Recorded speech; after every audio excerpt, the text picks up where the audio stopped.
ខ្ញុំមានសង្សារហើយគេស្មោះខ្ញុំនឹងមិនក្រឡាគឺស្នេហ៍រហូតតែពេលនេះខ្ញុំប្លែកអារម្មណ៍គិតដូចគួតពេលគេម្នាក់នោះមកសុំស្នេហាចាប់អារម្មណ៍គេខ្លាំងអ្វីដែលគេធ្វើល្អខ្ញុំចេះតែតបតក្បែរនៃសង្សារ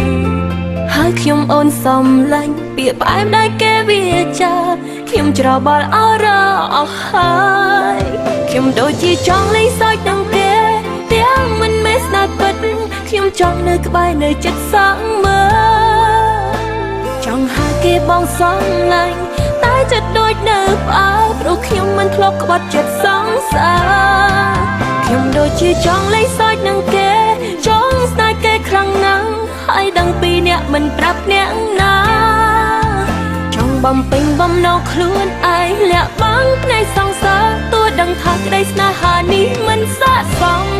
តែចិត្តចង់ធ្វើ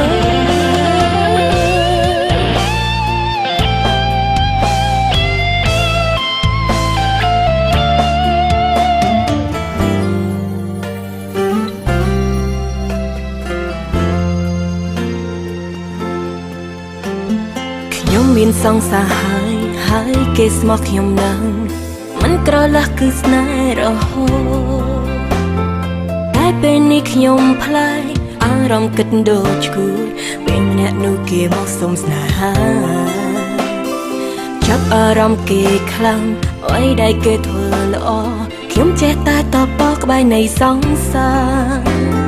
ហើយខ្ញុំអូនសំឡាញ់ពាក្យផ្អែមដែលគេវាចាខ្ញុំច្របល់អរអស់ហើយខ្ញុំដូចជាចង់លេងសើចនឹងគេទាំងមិនមែនស្នេហ៍ពិតខ្ញុំចង់នៅក្បែរនៅចិត្តសងមើលចង់ហៅគេបងសំឡាញ់តែចិត្តដូចនៅផ្អើលព្រោះខ្ញុំមិនធ្លាប់ក្បត់ចិត្តសងសារខ្ញុំដូចជាចង់លេងសើចនឹងគេចង់ស្នេហ៍គេខ្លាំងណាស់ហើយដឹងពីអ្នកមិនប្រាប់អ្នកណា